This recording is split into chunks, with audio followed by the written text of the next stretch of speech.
ঢাকায় হজরত শাহজালাল আন্তর্জাতিক বিমানবন্দরে 8.5 কেজি কোকেনসহ গায়ানার এক যাত্রীকে আটক করা হয়েছে।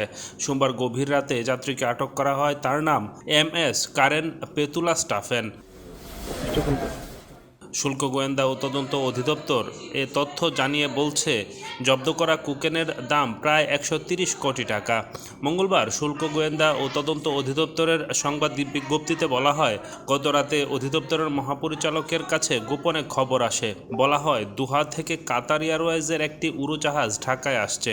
এই উড়োজাহাজে থাকা এক যাত্রী মাদক চোরাচালানে সম্পৃক্ত থাকতে পারেন। এ তথ্যের ভিত্তিতে গোয়েন্দারা হজরত শাহজালাল আন্তর্জাতিক বিমানবন্দরে সতর্ক অবস্থান নেন। উড়োজাহাজটি দিবাগত রাত 2:30টার দিকে বিমানবন্দরে অবতরণ করে। শুল্ক গোয়েন্দারা সঙ্গে সঙ্গে যাত্রীর পরিচয় নিশ্চিত হন। সংবাদ বিজ্ঞপ্তিতে বলা হয়, গোয়েন্দারা যাত্রী পেটুলা স্টাফেলের ব্যাগেজ স্ক্যানিং করেন। ব্যাগেজে 22টি ডিম্বাকৃতির ফয়েল পেপার মোড়ানো কোকেন পান তারা। বিভিন্ন গোয়েন্দা সংস্থার কর্মকর্তাদের উপস্থিতিতে এ কোকেন উদ্ধার করা হয় বলে সংবাদ বিজ্ঞপ্তিতে উল্লেখ করা হয়। এতে বলা হয়, পরে মাদকদ্রব্য নিয়ন্ত্রণ অধিদপ্তরের বিমানবন্দর ইউনিটের পরীক্ষায়ও এগুলো কোকেন বলে প্রমাণিত হয়েছে।